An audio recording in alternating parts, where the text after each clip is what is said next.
I mean, how was it seeing it on the IMAX screen? Because obviously it played at the IMAX screen at Fright Fest. I was sitting I was sitting too close. I was just like, oh my god, you know, like also it's one of those things too where it's like I've seen the film so many times that I kind of my eyes just kind of glaze over, and I just kind of, like I already know the film so well. I'm actually a lot of the time I'm just like kind of when I know this the scene, like an interesting scene is coming up, I'll just like look to, like next to me, like I'll look to the audience, and I'm more interested in the reactions that the audience is having rather than watching the film itself. Although I should say that yeah, like in at Fright Fest, I mean it was huge and it sounded great, and definitely one of the, in terms of just like, you know, like the technical aspects, definitely one of like the best showings so far. I mean, you know, we were talking obviously about Alberta, you know, sort of giving up on the pandemic. Mhm. But Taiwan, where this film is set, was actually, you know, pretty good at getting it, you know, it all done, dusted, locked down. And Right. did you feel guilty sort of making this story sort of set there where their government wasn't as good as that?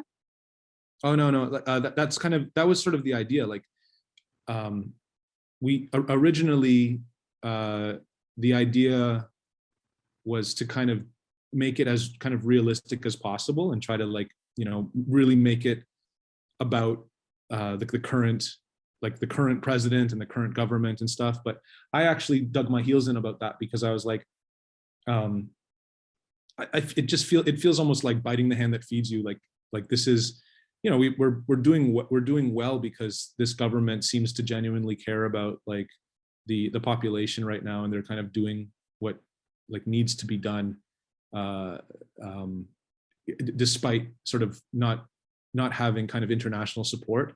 So it just seemed like I was actually kind of almost like moved by, like emotionally moved by how well like Taiwan handled the COVID pandemic, and to sort of choose that time to be, you know, critical of the government would just seemed like, what would I do that for? Like, why would I start shitting on the government of Taiwan when they've like basically allowed me to make like my first feature? So it was how do you say that? It was like early on, it was, I made the decision that the only way that I could possibly write the script for the film was if I uh, kind of introduced like a fictional Taiwan, like a you know, with a sort of a more kind of like irresponsible government, and because of that, sort of a less trusting population, and sort of more of what we see now. Because you have to remember that when we made it, sort of vaccine politics and sort of conspiracy theories as they are now weren't really present, like in the middle of this, in the beginning of the summer last year. So you know, like the stuff that gets talked about in the sadness, like it's really just kind of lucky that a lot of those things are kind of coming up now, like are more uh, prescient now, you know, like more relevant to be talking about. Like the sadness is really benefiting from being kind of lucky in certain things that are kind of mentioned in it kind of being a little more relevant like today than they were like last year. So you know, I'm happy that that was able to happen the way it did. I mean, the film, you know, it's got some big gore moments and, you know, gross elements and things to it. You know, as a writer, when you're thinking these things up, you know, you have to, you know, research things. You know, do you have to then sort of like cleanse the Google search? No, what do you mean? Like so that, like, I'm not doing it at the public library. Well, obviously, you know, Google tracks. You know, you'll sort of like, I'll have a conversation where I say that, you know, I want to, you know, I need to buy something, and the next thing you know, all of my ads and everything is that product. You know, I'm getting, you know, looking for things like, you know, how to, you know, remove somebody's eye, or how to, you know, do this or do that. You No, know, actually, in that case, I actually have I actually had sort of a medical advisor. I have a good friend who's a doctor. He's actually a plastic surgeon, and he I met him at a bar like years ago, and we've just sort of like been friends, because he's also kind of like an otaku kind of guy. Like he really likes anime and drinking bourbon and scotch. So we get together sometimes, and actually like a lot of the times when I'm hanging out with him, I'll bring a notepad and I'll be like, so if someone gets stabbed in the eye, then and they go to the hospital, like what will be the first thing that, like when they go to like the emergency ward, like what's the process of, like what will they do? And he's like, oh well, the first thing they'll do is they'll just kind of like try to clean her up, and then probably the next thing they'll do is they'll take her to the to get a CT scan, because she probably will have, it's likely that she'll have like a what do you call that, a concussion. So and then I'm like, okay, so what is that usually on the, is that on the same floor, like in the emergency room? It's like, no, they take her probably to the second floor. And I'm like, okay. So like, you know what I mean? Like that's kind of my medical research. There's only, you know, if you wrote that down, like what do you do if you have a thing stuck in your eye? Like it doesn't give you kind of like the answers that you really want. So you need to have just somebody who like works in a hospital. We actually, you know what, me and him did the commentary track. Like I'm not sure if this will ever, I'm not sure like, you know, when the DVD or the Blu-ray release will come out for the Sadness. I'm certain that it will eventually, but the DVD commentary track that I recorded like months ago, because there was sort of a surge in COVID cases in Taiwan, nobody on the crew wanted to go to the recording studio. Everyone was scared to leave their house. But the only person who wasn't scared, ironically, was like the medical doctor. He was like, yeah, I'll do the thing, sure, no problem, you know. So he met me at this recording studio, and we just watched the movie and you know, drank scotch as usual, and recorded our commentary track. So it's a little bit like, you know, you'd kind of want like the actors to be there and stuff, but instead it's just me and just this plastic surgeon who works in Taiwan who did the commentary track. Maybe we'll even record like another one, because I think that probably the cast would be like less worried about getting together now. But I think it was a pretty funny one. Like we definitely. Oh yeah, I mean, it definitely sounds interesting. You know, getting a, you know, a medic sort of take on it. I remember like my brother-in-law's a doctor, and I remember like after like the Human Centipede, you know, we've sort of like got talking to him and playing like, you know, how medically accurate is this? I think he watched it and is like, technically it's fairly, you know, medically correct, at least the first one. I've heard that it's 100% medically accurate. In fact, it doesn't it give that disclaimer in the front of the video, like it says that like right on the thing, 100% medically accurate, Human Centipede. Yeah, it's but it is, you know, it's fascinating, you know, to hear, you know, from people that, you know, do have that knowledge. So I think, you know, it does sound like quite an interesting, quite an interesting track. Sure. I mean, I guess obviously, you know, you're Canadian, you're making your first film in Taiwan. I know that you'd obviously lived there for a while, but was there any, you know, barriers with the language? Because I'm guessing obviously a lot of your cast and crew were native to Taiwan. Yeah, sure. I mean, there's bound to be language barrier problems. When people don't want to listen to you, they can use that as a excuse, you know. They can, like, if they don't want to do something, or if they want to, if they screw up, they can be like, oh, I didn't understand that, or you know what I mean. Like that would happen sometimes. But I shouldn't even really dwell on that, because that didn't happen really enough to complain. And ultimately, like the film came out like pretty much exactly the way that I wanted, except for just a couple small details. Like I'm really happy with it. So there's nothing really to complain about. You know, there's no reason to think about the production as being, you know, arduous when in fact, like the final result is good from my point of view.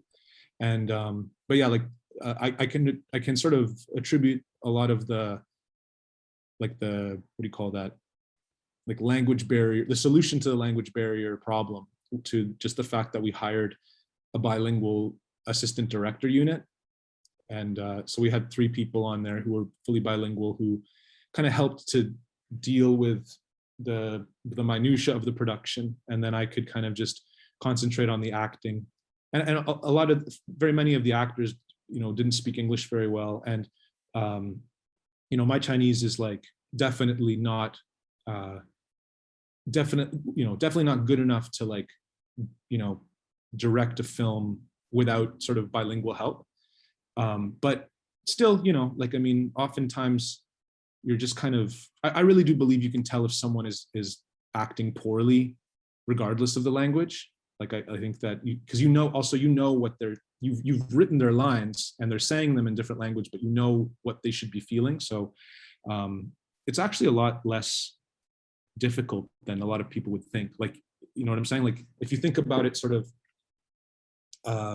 if you think about it, like, actually sort of the process of how we made the movie and like how I write the script and then it gets translated and then we cast the people and then we're on set and we're trying to do it scene by scene. Like it's actually like a lot less difficult than, you would think, especially since the film is very much about sort of just like go, go, go, and like the physicality of it. And I intentionally kind of wrote the script to be kind of like less dialogue and sort of character oriented. Like, I mean, I just saw like, I was at Motel X in Lisbon the other day and I watched The Night House. Did you ever see that? Yeah. Yeah. Thought it was pretty spooky, but I was just thinking like, wow, like this is, having like this is actually a really script based film. And like, if I tried to do something like this, if I tried to write something like this and I had to deal with like the language barrier, I think that it would be an utter failure. So like you really have to go for like, you have to hedge your bets and kind of go for like an action horror thing, I think, with my situation. I mean, you mentioned before obviously that you went to your doctor friend for advice on some aspects. Was that a similar thing, with talking to some of the females around you? Because there's a scene on the tube where the lead cat is being spoken to by this old man, and it's a scenario that I think nearly every woman on the planet has found herself in at some point, and you sort of managed to capture that sort of uncomfortable feeling that she's got, which is she's trying to be polite but also like, just leave me alone. Yeah, no, that I usually just go by like, that's just the way that women usually talk to me whenever I try to talk to them. So I'm just joking, everyone out there. No, I mean, I don't know. I guess I just I've said this before, but like like in other interviews and stuff. But like I have 2 younger sisters, and I'm fairly close with them. So I just try to like I don't know. I just kind of, I guess it's easy for me to kind of put myself into sort of a situation like that. And I kind of think like, like what would they say, or maybe what would I want them to say, or something, like how would I, like from like a big brother perspective or something. So I don't know. I to be honest, like that kind of situation that doesn't seem that it doesn't like, just like what you said, it's very common. Like I've heard people talk about it, and I've heard people kind of like tell me that they've related to it, or they can relate to it a lot. So I don't know, like just sort of coming up with that and figuring out sort of just logically how it would progress and how it would go, and like especially given like the kinds of characters that each of the characters are, it just sort of worked out very naturally. To be perfectly honest, I didn't really like feel like that needed a whole lot of research. That just felt just like a scene that was definitely written very early on as well. Like, when writing the script, I think I pretty much wrote the script just in order. So I mean, that's like like maybe 20 minutes or something, or half an hour into the film. So 25 to 30 pages in, I just was writing it, and it seemed to come together. So to answer your question, I didn't really talk to anybody about it. I just kind of did it, and when I got the actors to look at it, I kind of got them to sort of give me a little bit of input on how they would approach it, and then built off of that. I mean, it definitely, like I say, it definitely works. I mean, I don't know whether obviously related to the scenario, but then obviously as well, the character's got my name. So I was immediately sort of invested in her and in her plight. Mission So accomplished.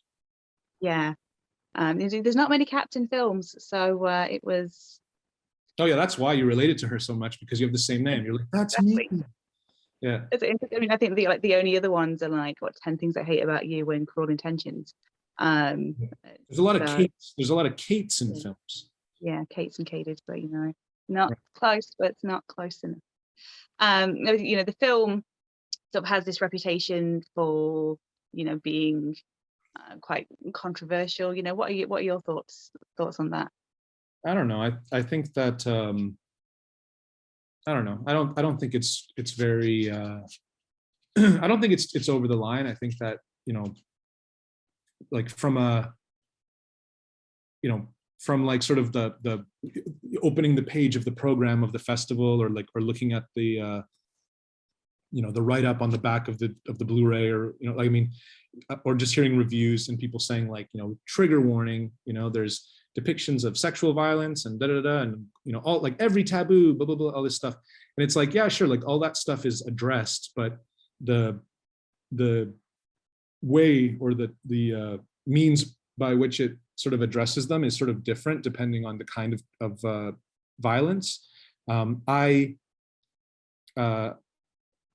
been saying a lot sort of over the last few weeks when I talk to people about it, like I really tried to handle the sexual violence very like tactfully, and made sure that it wasn't like being treated as a joke or a punchline. Whereas some of the regular gore and violence, I felt like it was okay to kind of make it a little more, for the lack of a better word, fun. But the stuff that was, I went to art school. I know all about like sort of the male gaze and sort of the problematic things that can come of that, and just being aware of those kinds of things, and trying to sort of go back to my sort of art school days and figure out sort of what things would make like the the hardcore feminists in the class get angry, and what things would kind of make them kind of be like, okay, that's okay. Just kind of thinking about that sort of scenario, I was trying to do that, but at the same time, like trying to poke and prod a little bit at the same time too, like trying to push the envelope. I guess at the end of the day, like I just tried to be responsible with a lot of the material, and just tried to avoid treating it like a punchline, or as sort of like a way to like kind of the standard sort of exploitation thing, like and I Spit on Your Grave or something, where it's like, like rape and sexual violence is framed as wrong, but it's being shown like very graphic, so it's still, there's still the salaciousness, so that male viewers can be like, oh, that's bad, but they're still kind of like watching it, kind of enjoying it in a way. I tried to just be very sensitive to kind of avoiding that kind of situation. Yeah, I mean, I don't think that it's sort of glamorized or glorified at all. And obviously, it also, it's not just targeted at women. There is a balance from that perspective that it's male. It is mostly women, though. It is like I can't hide from criticisms with that, because it is definitely like the majority of people who are sexually assaulted in the movie are women. But I think that I just do that because like I just find that like harder to watch. So I'm just sort of intuitively trying to make the film like more like difficult. And for me, that's more difficult. And maybe that's just because I come from a more traditionalist viewpoint. Like ultimately, like, I'm a traditionalist kind of guy, and it makes me sort of more sad to see like women being hurt. So like that's just kind of why I went that direction, because I just found that it like moved me emotionally more than just seeing men being sexually brutalized. So for better or for worse. Yeah, and the film obviously, it has a lot of blood, it has a lot of gore gags, and that, is there one I know you've seen the film many times now, but is there one that sort of stands out to you as a particular favorite that you think like, yeah, we really got that one good? Well, I really like the part where the guy, this isn't like even like a very technically good, like a technically impressive gag, but there's just this one part where like one of our infected characters starts to like eviscerate another character with a circular saw, like a something I guess similar to like a speed gun or like a bone saw or something. And all it is just like this guy screaming while his internal organs and like flecks of his genitals fly up into his face. And I just like that one a lot because of how messy it is. Like that's kind of a thing that I'm really into, is just making a big mess on set and just sort of and filming it and just making just a big, huge, really, really messy mess where like everybody on the cast and crew has to like take a shower afterwards, and it's just like and it takes a long time to clean up, because I think that it actually like what do you call it? It sort of like makes a certain part of the brain like fire. Like for example, like my girlfriend really like cannot stand like a mess. Like if in a movie, when she sees like a really dirty bathroom and like shit everywhere, like she can't even watch it, because it's just about it being messy. So it's like that's triggering something in her. And then there's also people who like they like certain kinds of like porn that are like where it's just like some girl with like a big huge pile of like spaghetti and meatballs like dumped all over her boobs or something, and it's like that's triggering the same thing. So I think that just sort of a big sloppy mess is like it affects people strongly in different ways. And for me, that's actually why I like gore movies, and that's why I avoided using digital gore in the sadness, because I felt like that's what we're missing. When we see digital gore, it may look good, but we can always tell that how it was done, and it just doesn't give that thing that it's kind of like when you, like if you smoke cigarettes and then someone gives you like a clove cigarette and you inhale it, and it's like, what the hell, I'm not getting that thing, I need that thing, so you need the mess in order to get whatever that thing is, for me anyways. Sorry, that's actually as comprehensive of an answer as I can give on that subject. It's fine. I mean, before the sadness, you made a short called Clearwater. Yeah. It's a very different kind of movie, but now that there's been a lot of traction, a lot of eyes on the sadness, are you hoping to maybe sort of like work that out into a feature, because it's quite an interesting concept? Yeah, actually, did you read that, or did you see that in one of my interviews? Because I have said that. I watched it. Oh, I know. What I mean is, like, I've said that I do want to make that into a feature. Oh, no, that's just a happy coincidence. No, I sort of researched yesterday and watched it and thought this would, Well, there you go. I don't know whether it's because I got bitten by a mosquito last week, and like it is still a bastard and is itching. So whether it was, that right aspect of it that I want to see where it goes. But yeah, so that's something that you are actively working with.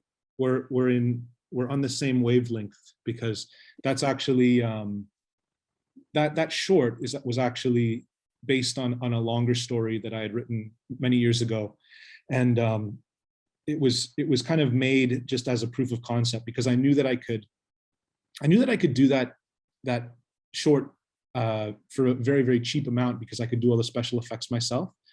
And then we kind of did the sadness because of this fluke of the pandemic, and kind of like the this sort of kind of, in retrospect, kind of like really sort of crazy like doubling down on making a film and trying to get it out as quickly as possible, just so that we could like avoid having any competition in the early winter, or rather in the early 2021, right, in the theaters in Taiwan. But Clearwater was kind of made almost just as like a proof of concept, just to show just to show my financer that like, hey, look, if you give me like a little bit of money, like a little bit of money, I can make a fairly competent production. So Clearwater was kind of my way in the door for the sadness. And now that the sadness is kind of like, you know, doing okay, for what it, you know, it's a little bit too extreme to kind of have like a crossover, like a mainstream kind of success. I mean, maybe it still can, I don't know. But the point is that if and when I get another opportunity to make a film, the first thing kind of on my list to pitch is sort of an expanded Clearwater film that hopefully will, you know, like for people who have seen the film, hopefully like it'll have just a ton more surprises, like really it goes a lot further than just sort of that simple process, because Clearwater is really, it's just more about like explaining how something works. It's just like, how does this work? Oh, that's how it works, and then it ends, you know. But the film, the actual feature concept for Clearwater is a lot more big and a lot more based in character. And yeah, and I think that hopefully it'll help me do something that maybe is a little more like character rich, because I really would also like an opportunity to show everybody that, like, you know, I can write, I can do stuff that's like more character driven, character focused. I'd like an opportunity to prove that to you, you know. Well, I for one look forward to it.